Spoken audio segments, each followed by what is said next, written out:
गणेश, ये तुम्हारी कैसी उद्दंडता है?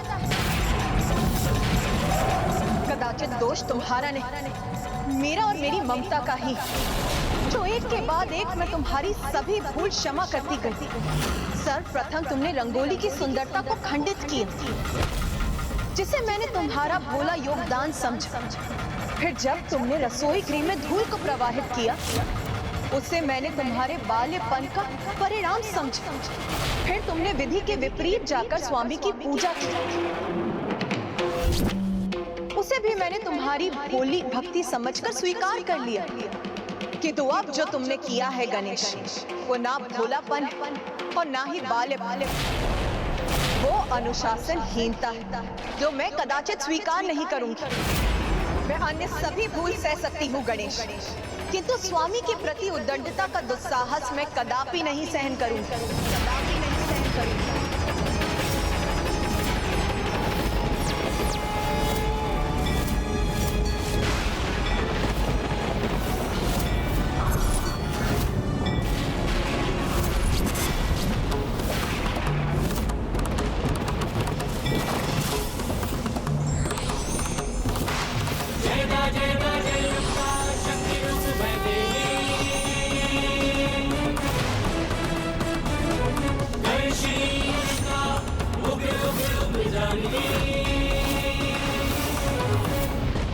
भोलापन बालपन स्वीकार है मुझे, किंतु अनुशासनहीनता नहीं। तुम्हारे इस अनुशासनहीनता का दंड तुम्हें अवश्य मिलेगा गणेश। माता, आपका दंड सहर्ष स्वीकार है मुझे माँ, क्योंकि मैंने जो भी किया वो आपके क्रोध को जागृत कर आपसे दंड पाने के लिए ही किया, आपसे दंड पाने के लिए ही किया, आपसे दंड पाने के लिए ही किया, आपसे दंड पाने के लिए ही किया।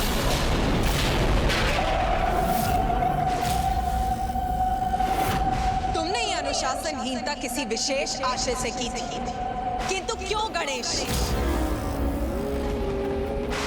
कहो गणेश, क्या कारण था तुम्हारे इस आचरण का? मुझे क्षमा कर दीजिए माँ, मैं ऐसा करने पर इसलिए विवश था जिससे आपके समक्ष ये सत्य उजागर हो कि ममतासुर आपकी ममता का अनुचित लाभ उठाकर कितने भयंकर पाप कर रहा है, और आप अपने कठोर रूप में प्रकट होकर उसे अनुशासित करें। माँ, आपके समक्ष भोलेपन और असहायता का स्वांग कर ममतासुर अपनी कुटिलता और क्रूरता को आपकी दृष्टि से छिपाने में सफल हो रहा था। आप मुझे आशीर्वाद के रूप में ऐसी शक्ति प्रदान कीजिए कि मैं अपने सुपथ पर चलने में आश्वस्त रहूं और मुझे कोई भी किसी भी प्रकार से आहत न कर सके।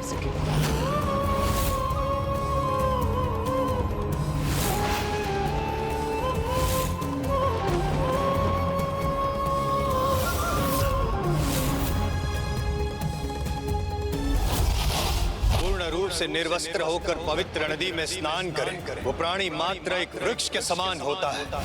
मैं तुम्हें श्राप देता हूं, तुम दोनों भी इसी क्षण वृक्षों में परिवर्तित हो जाओगे।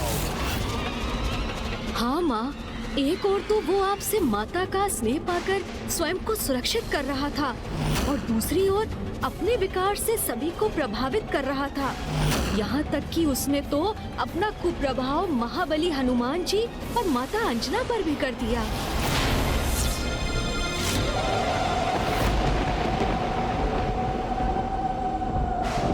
पुत्र, एक माँ की ममता का भाव तो अत्यंत पावन, जिसके कारण वो अपनी संतान के हित में महान त्याग करने के लिए तत्पर रहती। किंतु ममता की अति जब विकार का रूप ले ले, तो ना माँ का भला होता है और ना ही संतान का। मैं भी ममता से प्रभावित होकर ममतासुर की कपट और कुटिलता को देख पाने में असमर्थ हो गई। इसीलिए दंड के अधिकारी तुम नहीं हो पुत्र गणेश, वो दुष्ट ममतासुर है, वो दुष्ट ममतासुर है, वो दुष्ट ममतासुर है।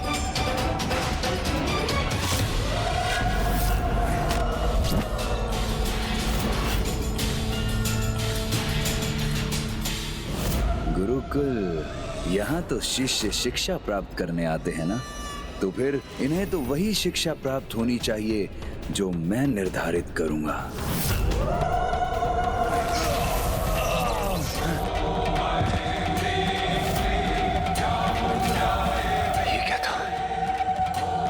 अपने लिए किसी बड़े अनिष्ट का आभास क्यों रहे, किंतु मुझे तो 64 योगिनियों की रक्षा प्राप्त है। मेरा कोई अहित कैसे हो सकता है?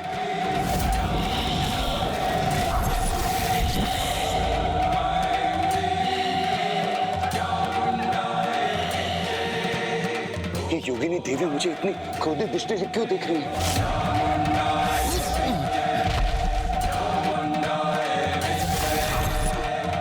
कैसा संकट छा रहा है मुझ पर, अब क्या करूं मैं? इतनी आवेशित क्यों हो रही है ये सब योगिनियां?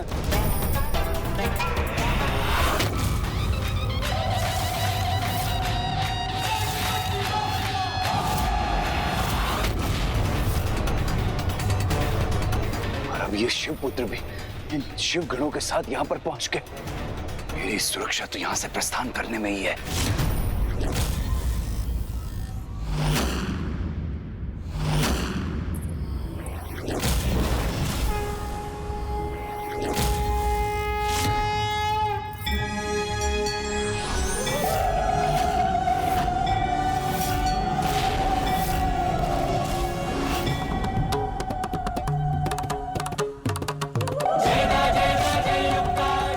अपने दुर्गा रूप में क्यों आई हैं यहाँ?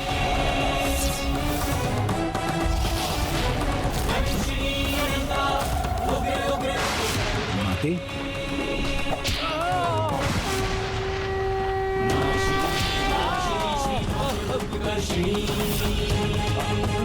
अभी तक इसने मात्र मां की ममता ही देखी थी, किंतु अब उनका क्रोध भी देखेगा ये। ममता का अनुचित लाभ उठाकर मुझे ही नहीं, समस्त संसार को प्रभावित करने का अपराध किया है तुमने ममतासुर, जिसका दंड अब तुम्हें अवश्य प्राप्त होगा।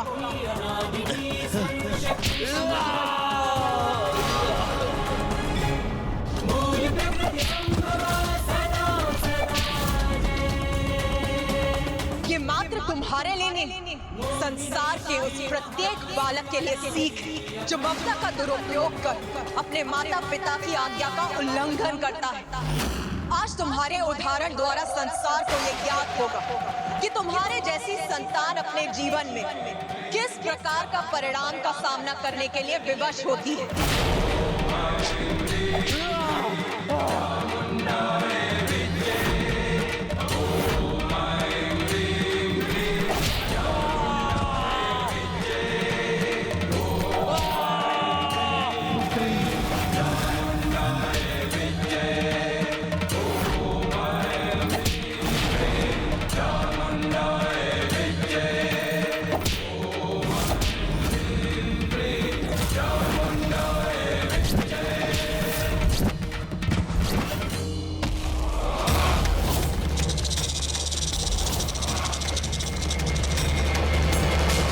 कीट के समान मैं भी इस पृथ्वी के भीतर प्रवेश कर स्वयं को इस दंड से मुक्त कर सकता हूँ।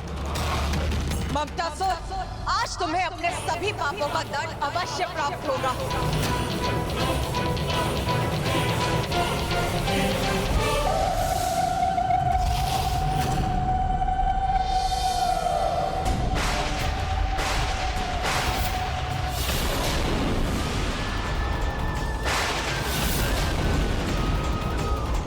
ये दुष्ट तो भूमि में प्रवेश कर अदृश्य हो गया।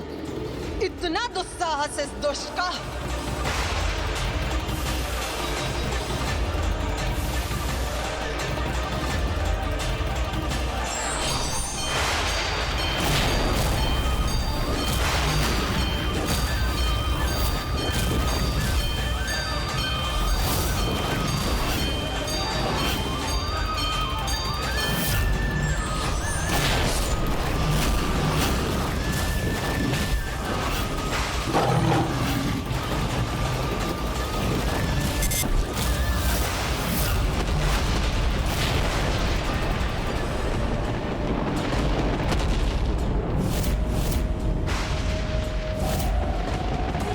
गणेश, मैंने पूर्व में ही कहा था कि माँ की क्रोधाग्नि और उनकी शक्ति को शांत करना अत्यंत कठिन होगा। अब कहीं उनके क्रोध के कारण समस्त सृष्टि पर ही संकट न छा जाए। माता के त्रिशूल में तो जिस प्रकार की ऊर्जा का संग्रह हुआ है, उसके प्रभाव से तो समस्त पृथ्वी दो भागों में विभाजित हो जाएगी और उसके परिणाम स्वरूप समस्त जीवों को अत्यंत कष्ट होगा।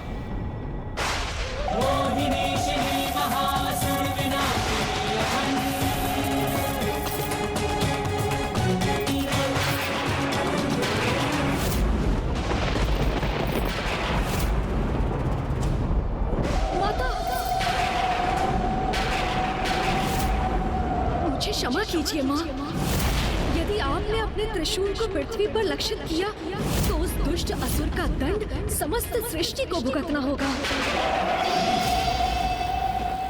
आप मुझे आज्ञा दीजिए माँ कि ममतासुर पृथ्वी के गर्भ में जहाँ भी छिपा है, मैं उसे वहाँ से ढूंढकर आपके समक्ष प्रस्तुत करूं।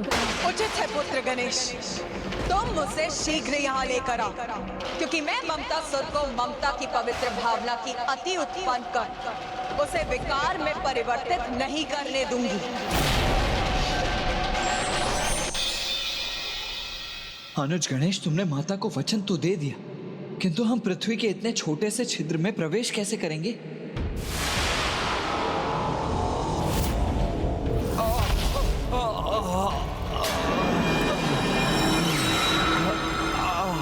माता के क्रोध के कारण ये कैसी दुर्दशा हो गई है मेरी।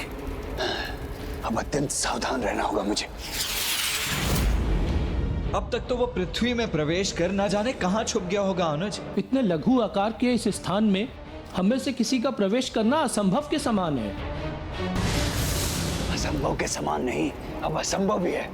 अब यहाँ पर मुझे कोई नहीं, यहाँ पर मुझे कोई नहीं ढूंढ सकता। अब तो बस एक ही व्यक्ति है जो हमें ममतासुर तक पहुंचाने में हमारी सहायता कर सकते हैं। ये किसकी बात कर रहे हैं गणेश जी? ऐसा कौन हो सकता है? किंतु ऐसा कौन है अनुज गणेश जो इतने छोटे आकार के प्रवेश स्थान से हमें पृथ्वी की भीतरी सुरंगों में ले जा सकता है? बताइए गणेश जी। नागराज शेषनाग जी।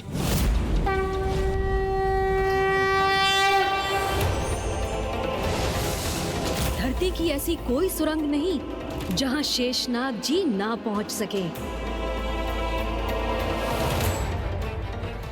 प्रभु शेषनाग वासुकी जी, मैं आपसे अनुरोध करता हूँ कि कृपया मेरी सहायता करने की कृपा कीजिए।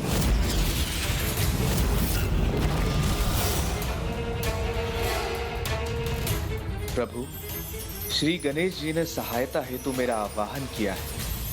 कृपया मुझे आज्ञा दीजिए ताकि इस महान क्षण का साक्षी बनने का सौभाग्य प्राप्त कर सकूं।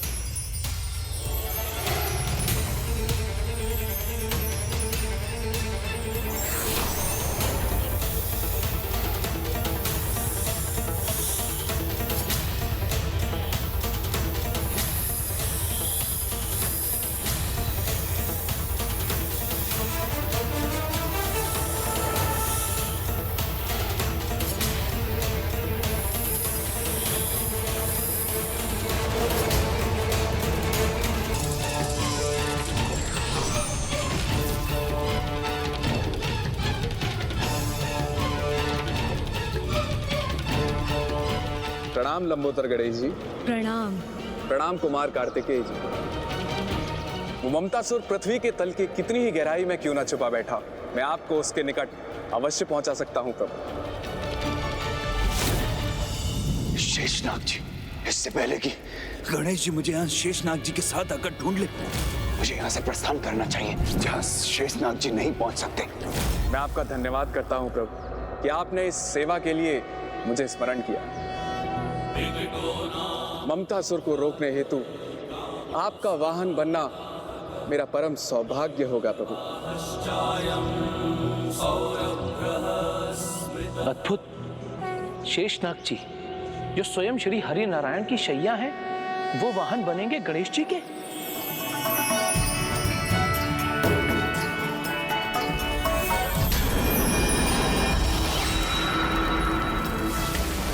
हे महान शेषनाग जी, मेरा वाहन बनकर आप मेरी बहुत बड़ी सहायता करेंगे, किंतु अब हमें इस कार्य में तनिक भी विलंब नहीं करना चाहिए। जी प्रभु।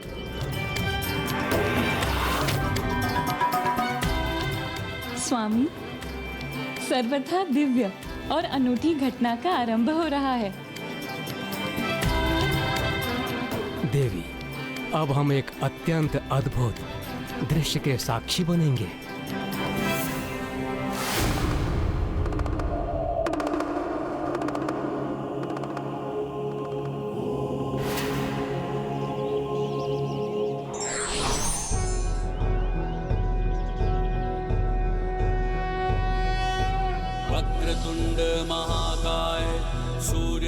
नाग तो जागृत कुंडलिनी शक्ति के प्रतीक हैं, अर्थात परम ब्रह्म स्वरूप हैं, और संपूर्ण सृष्टि में दो ही हैं जो जागृत कुंडलिनी से सुशोभित होते हैं। एक जो उन्हें अपने कंठ में धारण करते हैं, अर्थात स्वयं जगत पिता महादेव, और दूसरे हैं जो जागृत कुंडलिनी की शैया पर विश्राम करते हैं, सृष्टि के पालनहार प्रभु श्री हरि नारायण। और अब जागृत कुंडलिनी को अपना वाहन बनाने का सामर्थ्य रखने वाले तीसरे होंगे श्री गणेश, श्री गणेश, श्री गणेश। ब्रह्मदेव का कथन उचित है। प्रथम पूज्य गणेश के दिव्य अवतार के दर्शन प्राप्त करना अत्यंत आनंददायक होगा। ऐसे दिव्य दर्शन हम सभी को इस अलौकिक घटना के प्रत्यक्ष दर्शन करने चाहिए।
ममतासुर ने अपने ममता के विकार से जगत के सभी शुभ कार्यों जो विघ्न उत्पन्न किया है, उसी विघ्न में विघ्न उत्पन्न करने हेतु प्रथम पूज्य गणेश ने विघ्नराज अवतार धारण किया है।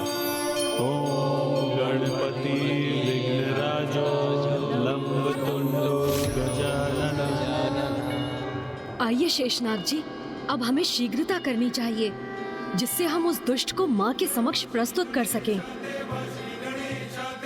आज ममता की अति, जिसने ममता सुर के कारण ही मोह विकार का रूप ले लिया है, विघ्नराज गणेश आज उसका अंत करेंगे।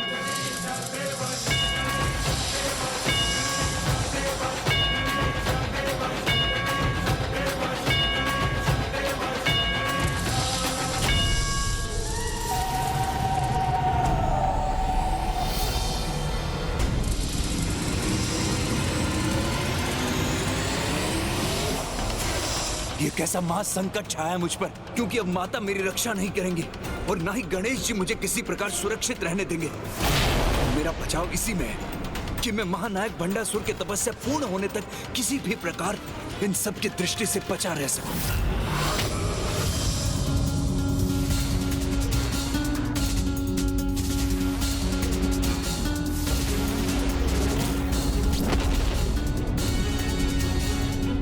यहाँ तो रास्ता ही बंद है, आगे जाने का तो कोई मार्ग ही नहीं।